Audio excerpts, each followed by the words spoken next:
Hey, friend, you're listening to Shut Down Not Shaken, a special mini-series of the At Ease for Color Girls Who Fled Corporate When Six Figures Wasn't Enough podcast. I'm Kristen Candace, and the government may be shut down, but you don't have to be. Let's take a deep breath together and find our ease. Today, we have a special guest, Ashley and Company. She is a social entrepreneur, cultural storyteller, and global citizen who has explored more than 100 countries across 6 continents. As founder of Jelani Travel, she curates transformative travel experiences for people that center joy, cultural immersion, and belonging across the African continent and beyond.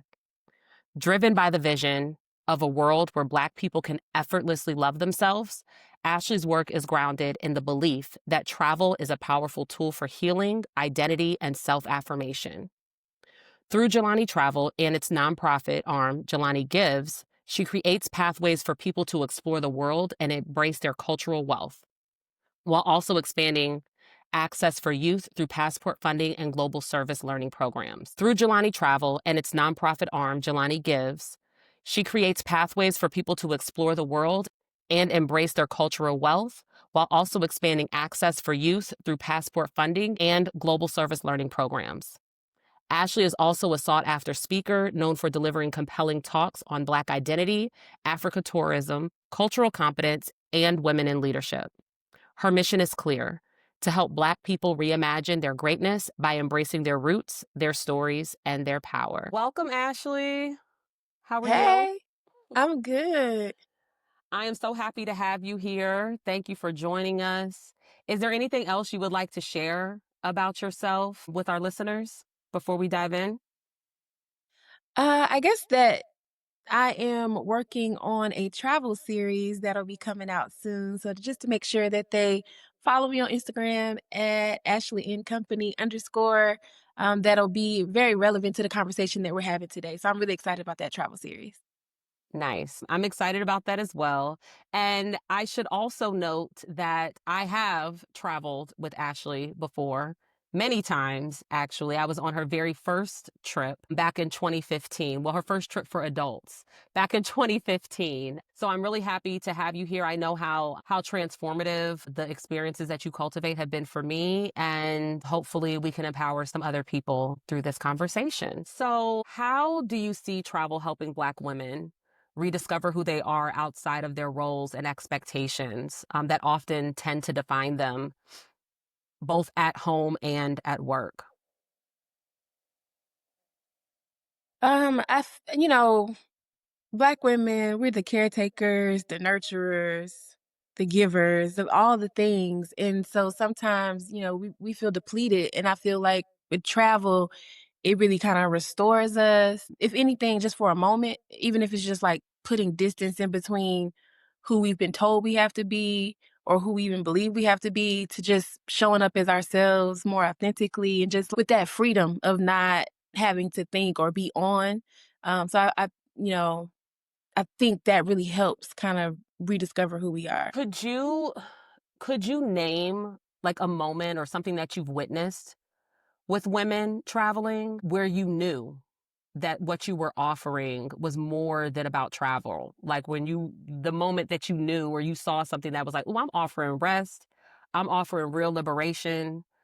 What can you share one of those moments with us?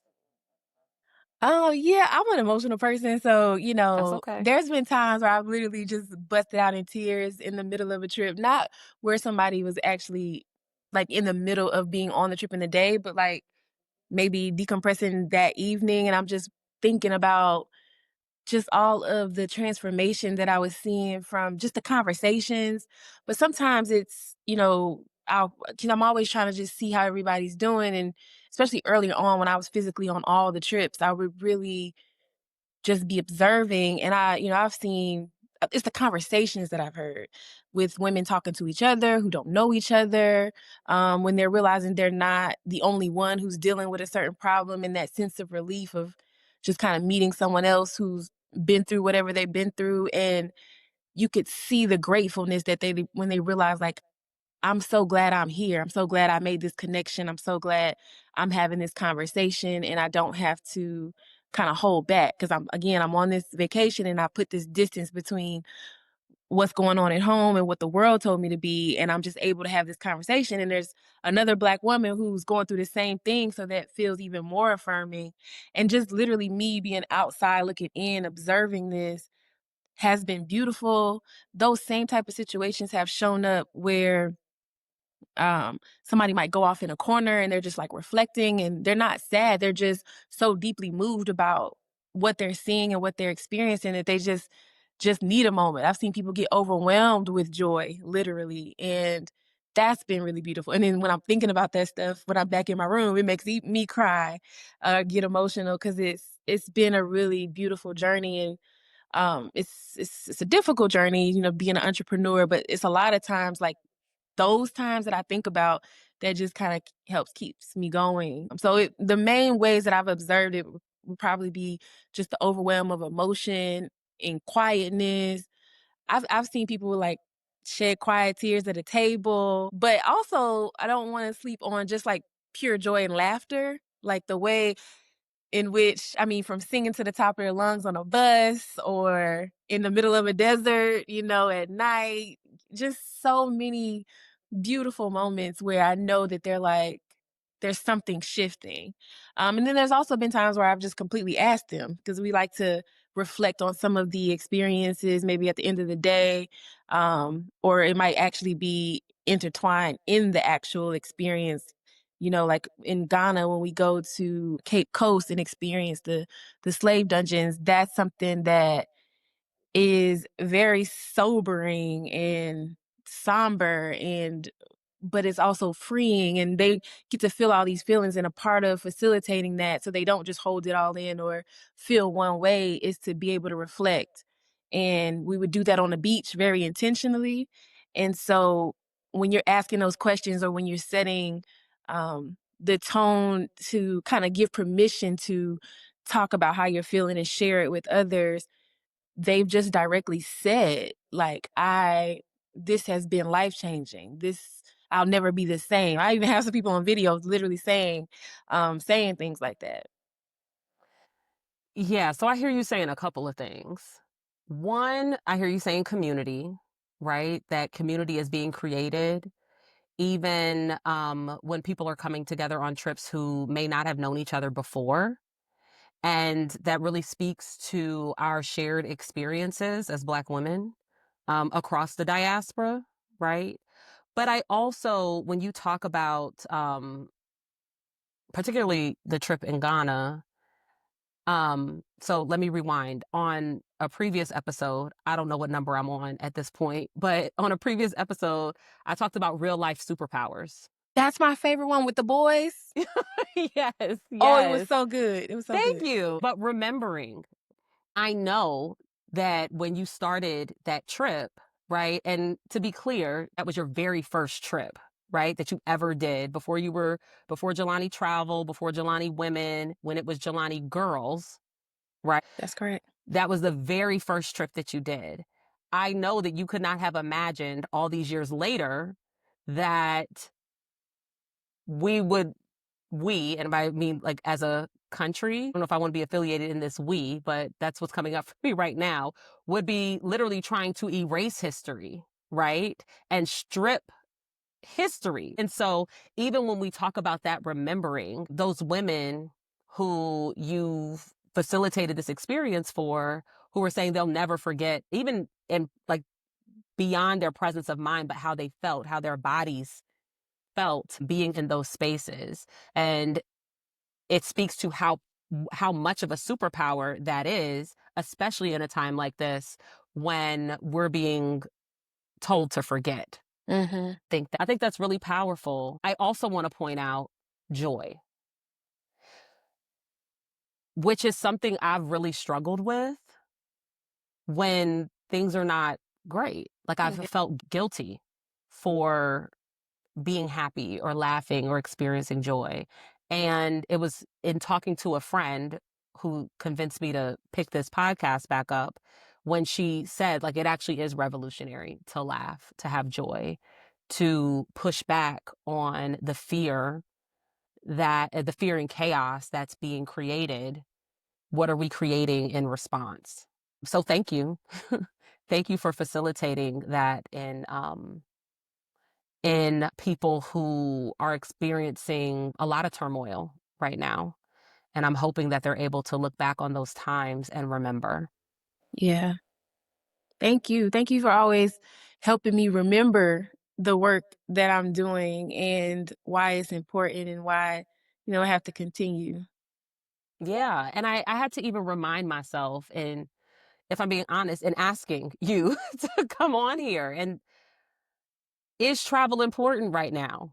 You know, it is a privilege to be able to travel. It is a privilege to be able to be in community with others. Can you speak to that? What I was going to say, travel gives you access. Can you speak to some of the benefits of the cultural experiences that you cultivate? How you've seen minds shift, narratives narratives changed as a result of travel to the continent and beyond. Yeah, I think I like how what keeps coming up for me is the same theme. I might think about this later and talk about this more, but something about that, again, that distance that it puts in between you and the boxes that we're put in and the part of society that, we just have these expectations. And when you remove yourself from it, even if you still think about work or even if you do happen to bring your laptop and check it at any point, it's impossible for you to completely stay fully in that place. You're physically away and mentally there will be breaks. And if you're on a Jelani travel experience, there's going to be some intentional distractions for you to just, cultivate joy. And when that's happening, you are, that's where a lot of the healing comes from. And then, when you talk about feeling guilty, I one of my favorite quotes is by Audre Lorde when she talks about it's actually a great form of resistance or act of political warfare to care for yourself in that way. And a lot of times we think you're working, you're the grind, and on the weekend, maybe you do a spa or a massage or something like that. And it's not that that's not a form of self care. We're really looking at travel as healing, as liberation, as radical self care. Um, Taking that time just to heal yourself, to calm your nervous system. In a lot of places with Black women in corporate America, just the microaggressions alone already takes a toll, already adds a level of fatigue that others don't have to deal with. And so, again, one, when you're removing yourself physically from a place, but two, when you're introducing yourself to a place that is surrounded by Blackness, you don't have to feel othered. We haven't even gotten into the rooftops or the fun excursion yet. Just you physically being in this place where you're driving down the street and you're seeing, billboards that represent you. You turn on the TV and the commercials represent you. You're surrounded. It does something for your nervous system when everybody's smiling and saying, "Hey," and speaking to you in their local language because they have no idea until you open your mouth that you're not from there because, it all of that is a part of travel that we haven't even done the first thing, but there's so many subconscious things that are already healing and supporting you. And I think that's one of the reasons why when I feel overwhelmed about the state of the world and especially the US, and I like, am I doing enough? I had to kind of shift my mindset, and it was probably about 4 years when maybe I think maybe like 5 years ago, it was around the pandemic when there was time for a lot of reflecting, where I realized like what I'm doing is actually liberatory work, and it really is important. It's not just this surface level thing. It's really one of the pieces I believe that will support the revolution because the revolution starts in the mind with yourself, and if you can put that distance in between you and what you've been told and who you've been told to be, that's where the creativity can take place. That's where the freedom can start to surround you and you can appreciate and you can just get a lot of clarity, self-awareness, pride, and all those things that bring you the joy, bring you the confidence, and bring you the healing that you ultimately need, especially to return back into a place like corporate America as a Black woman.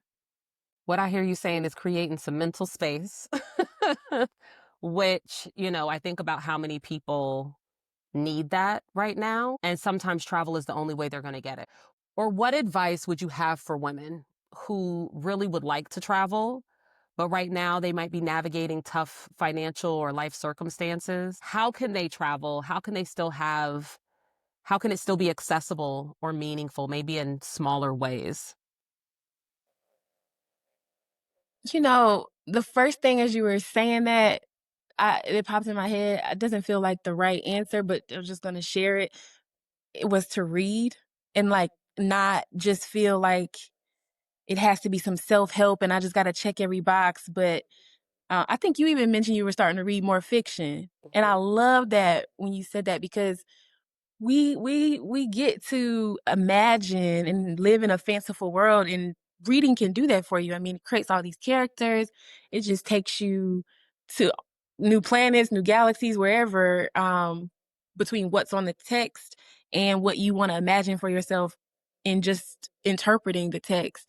And so, that was just the first thing, but in more, like, practical terms, like just start where your feet are, like right at home. There's plenty of places in your city or town that you have not explored, and you can explore it with a theme like history. You and I and some of our other friends and sorors went on this very short day trip, which was a highlight of my year last year. And I went to plenty other countries and had fun in those countries too, but this place we went to Virginia, some historic part of Virginia, went to a wine tasting, but that was very minimal in cost because it was one day, no hotels needed. We shared the car, things like that. But it was a beautiful day, so much fun. And so see what's happening right around you. There's the historic piece, but then you can also go through the themes of like Black owned, which I love, but it could almost be like a scavenger hunt to see how many Black owned, stores and experiences you and businesses you can support, but you're getting to know your city or area in your state. Day trips, you could start small basically, but you could start small with excitement. It's not like, oh, just start small and go spend one night downtown in a chain hotel. Get more creative around that and see if there's a Black owned one because then there's going to be stories there and there's going to be conversations you can have. But then, kind of along the lines that first popped in my head around reading, it's just more of the imagination piece, so not being afraid to just start dreaming, start writing it down, looking digitally, maybe on YouTube or online or creating a vision board of travel, just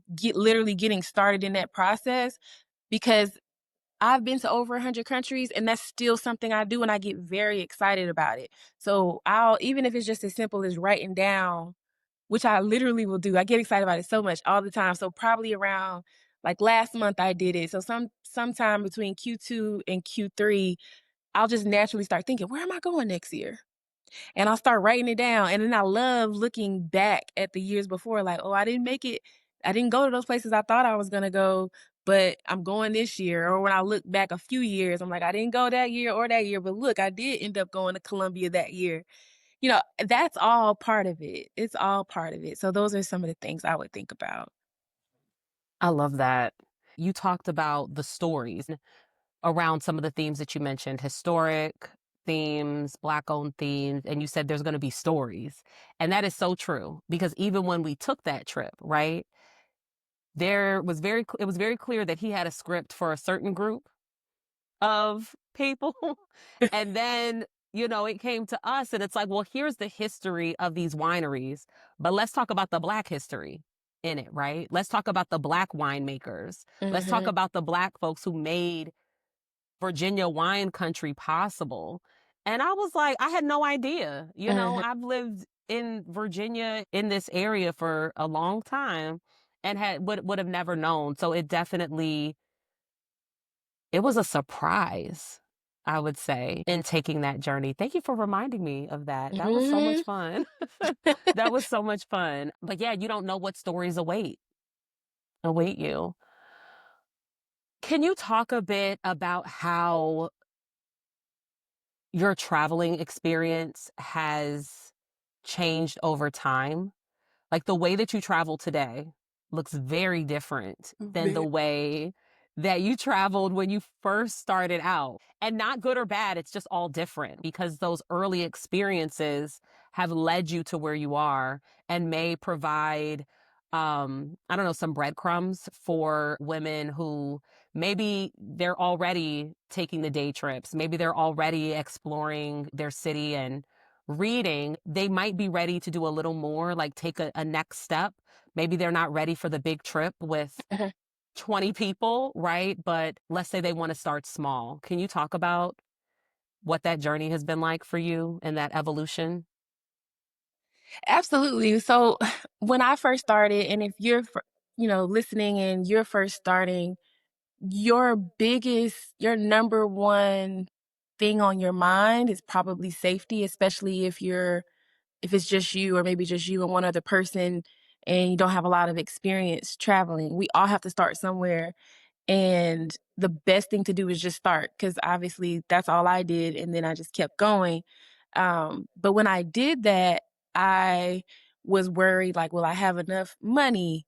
Um, you know, there wasn't social media wasn't as big, and I was just trying to figure things out. So I was reading books that are one of them was like Lonely Planet, but basically guides and trying to look at blogs. And at that time I just didn't feel like there were a lot that represented us. So then it was like you have to research under the research. So that is a huge part to start is research.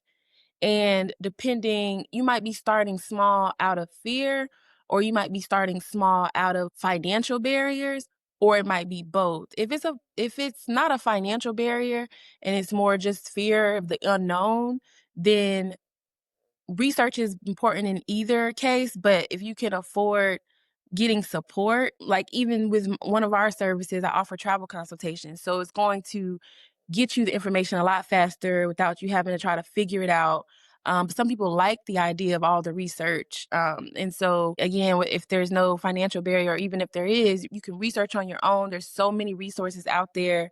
And that part is a journey and a process too. If you like that type of thing and you don't need that convenience of wanting the best and most accurate information right then and there, once you've done the research phase, then you're researching like where to go, where the best places to go. I did that in the beginning. I literally Googled what's the safest place in North and South America because I already thought to myself I don't want to go too far away. So that was the first thing, and then I said, "What's the safest place?" And literally at the time, Costa Rica popped up, and their their country's motto is "Pura vida," which means like pure life. So I was like, I think they might be onto something, and it was really safe. It was really nice, and also it was pretty inexpensive. But as I continued to do research, I realized that most of the places in that region were inexpensive, but they all spoke Spanish. So I was thinking to myself, how am I going to navigate it? Especially, like I said, nowadays, there's with research, you'll find travel apps that can, translate and just support you in those ways, but just getting all the tools you can to just try to make things easier. And especially because, again, I was worried about finances. And so wouldn't necessarily have like a tour guide with me all the time. And so I actually started teaching myself Spanish. That helped empower me I wasn't fluent, but it helped empower me to feel safer and like I can navigate getting there. So that's all part of the research phase. But then also, the biggest costs are gonna be your flight with travel and your accommodations. And so depending on what level, I started completely free. There's an organization called it's like they charge like $5 a month now to be a member, but there's an organization called Couchsurfing. So if you really wanna be adventurous and, meet some cool people, and it could just be women only, it can be verified, you read the comments. Is just like Airbnb or anything else, but the premise is that you pay it forward. So you might be traveling in their country or their city and state in the US, and they'll let you sleep on their couch for free, but the idea is that it might not be that person, but somebody you're gonna let them stay in your house for free when you're home and you're ready. And that couch can look like a lot of different things. So a lot of times it could be a couch, but sometimes it could be your own room. One time I was in Venezuela and I was actually it was a mansion and with the most beautiful views, housekeeping staff. Like I was like, "Really?" And they were like, "Yeah, because when we went to the US, we couch surf and we never forgot it. So now that even though we have this big house, we still do it." And so that was amazing. But you can also just use things like Airbnb or what's the other one? Uh Verbo. Verbo to where you actually pay, but it's usually cheaper than hotels, and you can get to know the host. You can purposely choose, which is this is things I did in the beginning. I would purposely choose not my own apartment to rent, but to rent a room in the apartment. So it's my own room, my own bathroom, but there's somebody else in the house. And I've saw that as a benefit because they're local to that area. They're right there. So if you want to know where's the grocery store, they can tell you. They'll usually just walk with you. Whatever they're eating for dinner, they'll usually invite you and you're having that cultural exchange. It's just beautiful experience. And it's going to be cheaper than if you choose the option to rent the entire place for yourself. So what Kristen was saying is true. None of those things I would do anymore because I'm good on it, but it was a great time, highly recommended if that's a place where you're at in your life. But in the same way, it's always a journey. 100 countries later, there's all these different levels of travel and luxury travel, and there's still things that I haven't done. But in the last 3 years, I've definitely stepped outside of my even my own personal comfort zone and have stayed in some extremely high end places that I really enjoyed and really loved. And one I can tell you one chain specifically because it's easy to look up. It's called the Ritz-Carlton Reserve, and so a lot of people have heard of the St. Regis and the Ritz-Carlton, but probably a lot of people didn't know that there was a Ritz-Carlton Reserve because I didn't for a while, and, there are only, like, maybe, like, 20 properties that are reserved, and they specifically it's not just extra nice, it's also in spaces that are very unique in the world. So it has to be some physical piece of nature that it's it's very hard to get a property in, or you just it's very obscure, and then the level of service is all the way up. So I went more recently to celebrate my birthday, but I also went for research because I'm always trying to learn whatever they're doing at the highest end, how can I incorporate that into my company from a hospitality perspective? And it's been doing wonders for my business ever since. I'm always trying to constantly learn.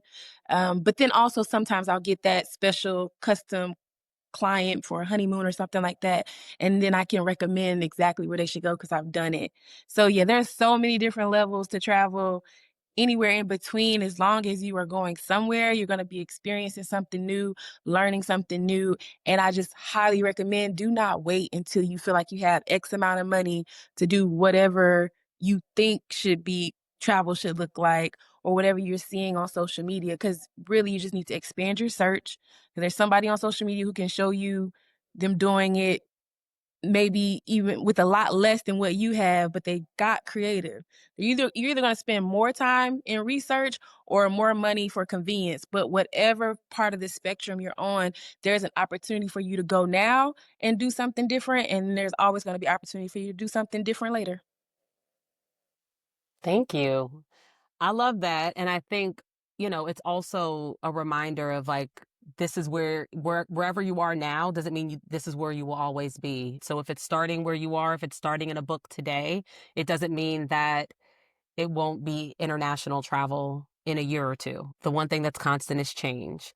I would Mhm. also just that time that you spent, on Couchsurfer, I think that also helped inform your business too and help set it apart, 100%. right? Yeah. Um, in the types of experiences that you curated that didn't feel to me didn't feel super touristy. It felt like, oh, I'm with the people. Oh, Yep. this is what it is like to live in St. James in, in Trinidad or, wherever it is. So I think, you can also trust wherever you are on your journey in travel that those experiences are going to help inform how you move in the future as well. So speaking about your business, You have been a full-time entrepreneur for over 10 years?